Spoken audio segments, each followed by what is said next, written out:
Today's session, which is chapter 2 geography, the physical region of India. Up to now, or in my yesterday session, previous session, we discussed about the plateau region. We discussed about the features of plateau region, property, etc. and etc. Now, in my today's session, we are going to start over the discussion of Indian desert. तरीके से समझो, Himalayan reason की चर्चा हुई, बोलोगे हाँ sir हुई। Plain region की चर्चा हुई, हाँ हुई। प्लेट्यू की हो रही थी, हुई। अभी भाई उसके पीछे मतलब वेस्ट डायरेक्शन में इंडियन डेजर्ट रीजन। तो today we are here for having the discussion over the Indian desert. पहला सवाल, जैसे सहारा का मरुस्थल अफ्रीका महादेश में है, उसी तरह से भारत के मरुस्थल को वस्तुतः किसी नाम से जाना जाता है। Definitely you will say that yes, that one is known as Thar desert. Correct, 100% correct. The desert region which is present in India is none other than Thar region. Basically अगर पॉलिटिकल मैप पर, अगर इसको पॉलिटिकल मैप पर समझा जाए तो सीधे कर देंगे सर चिंता करना क्या है, राजस्थान में है, थार का मरुस्थल राजस्थान में। अगर वो कभी भूल भी जाए तो पोखरण तो याद ही होगा, पाकिस्तान से बगल में राजस्थान में। मतलब पक्का है कि मरुस्थल मतलब राजस्थान। उसके लिए न सोचने की आवश्यकता है, न समझने की आवश्यकता है, बस जवाब दे दो। But geographically अगर समझ, if we have to understand about the location of that desert region, then we have to say that the presence of this desert region is on the west side of Aravalli region. Aravalli region, जो अरावली की पहाड़ियां हैं, उसके पश्चिम में जो भूभाग है उसी को थार का मरुस्थल कहते हैं। And we have to understand this. In one line fact that we have to understand that the complete region is covered with the sand, बालू से ढका हुआ एक विशाल क्षेत्र, बिल्कुल लगातार सिर्फ बालू ही बालू, सैंड ही sand, only sands are present over the area of Thar. It means fertility of the land is zero, almost zero. Second important thing,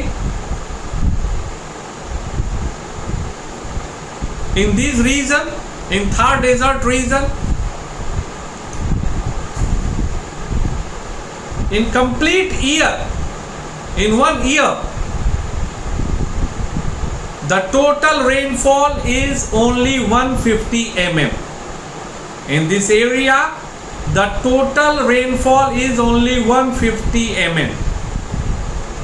And due to lack of presence of water as natural resources, as underground resources, the presence of trees are very less, likely to be zero. उर्वराहीन जमीन, जल का अभाव, वर्षा की लगभग नगण्यता इस प्रदेश को निर्जन और वृक्षहीन बनाने का कार्य। Actually, in one word, we can say that the climate over this Thar desert region is dry. Dry climate region, शुष्क होता है.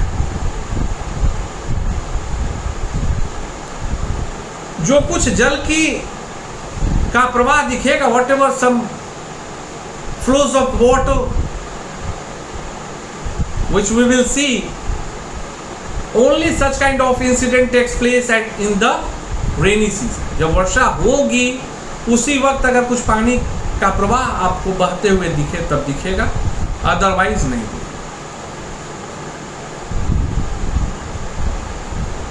क्यों?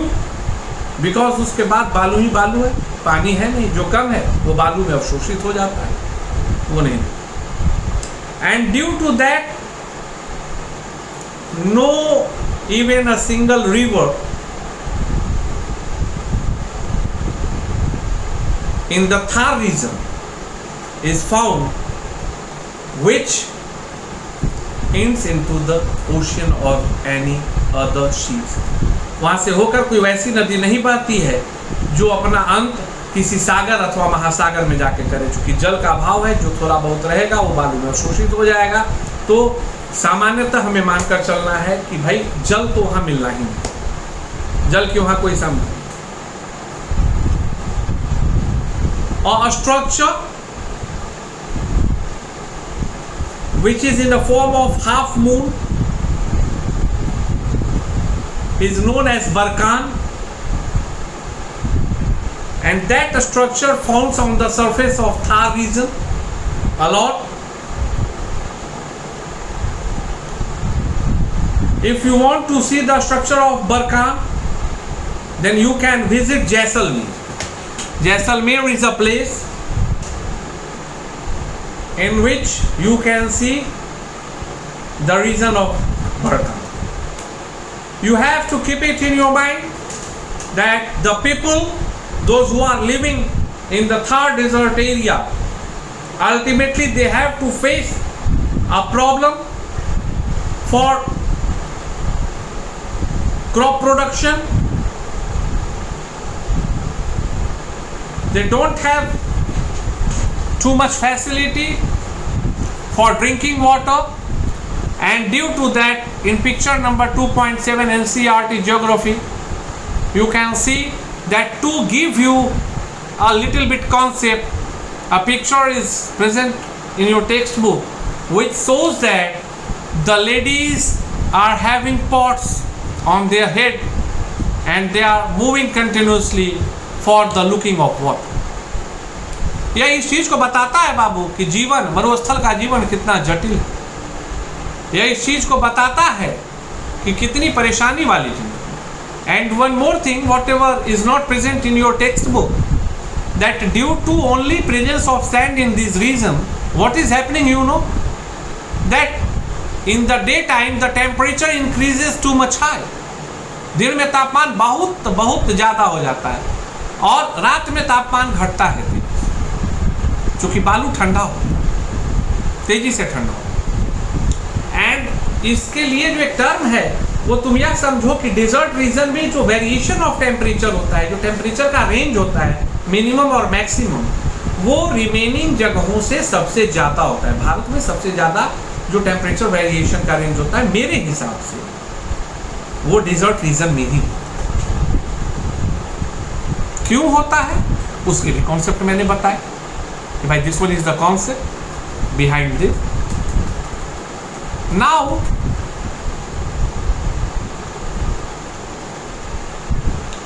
we have to move toward the next topic, a structure of the earth with respect to India, coastal plains. Plains की चर्चा हुई, mountain की चर्चा हुई, प्लेट्यू की चर्चा हुई, डेजर्ट की चर्चा हुई. अब कोस्टल प्लेन मतलब तटीय मैदान. सीधे कहा हुआ है वे जो पेनिसुलर प्लेट्यू है,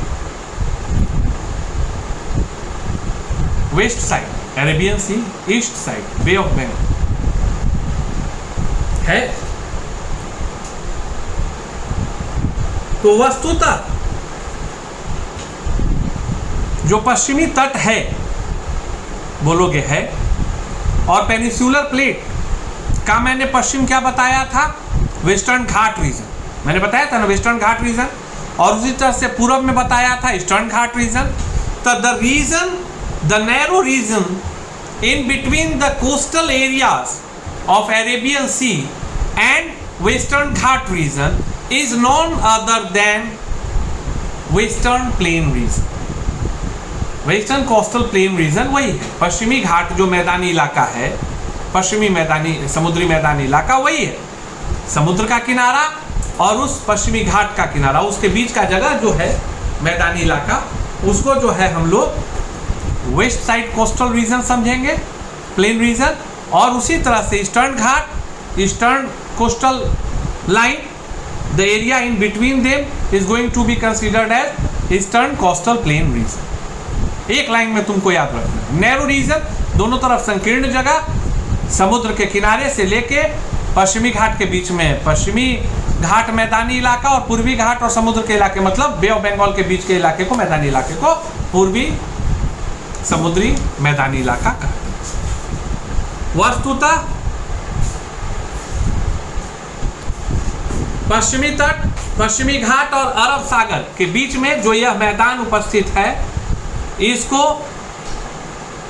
उत्तर में Konkan plain region, coastal plain region, मध्य में कन्नडा कोस्टल प्लेन रीजन और दक्षिण में मालाबार कोस्टल प्लेन रीजन के नाम से जाना जाता है। उसी प्रकार से बंगाल की खाड़ी के साथ विस्तृत मैदान चौड़ा और जो समतल है, इसको overall we will known as north circle. दक्षिणी भाग को कोरोमंडल रीजन, और कोरोमंडल रीजन याद रखना है तो पता कर लेना, the train which is running from Howrah to Chennai, a famous train, name of a train is Coromandel train, due to this reason, Coromandel reason.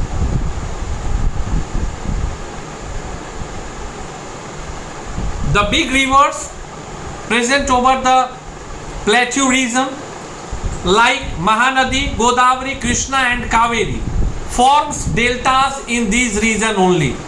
मतलब जो पूर्वी घाट और किनारे के बीच का इलाका है, उसी में पठार पे जो प्रमुख नदियां महानदी, कावेरी, कृष्णा और गोदावरी बहती हैं, वह डेल्टा का निर्माण करती है। And one important place which is present in the eastern coastal plain reason is none other than Chilka Lake. Chilka Lake, where is it? In Odisha. Where is it? In Odisha. You have to keep it in your mind, and afterward we have to discuss about the islands which we will discuss tomorrow. Have a great day.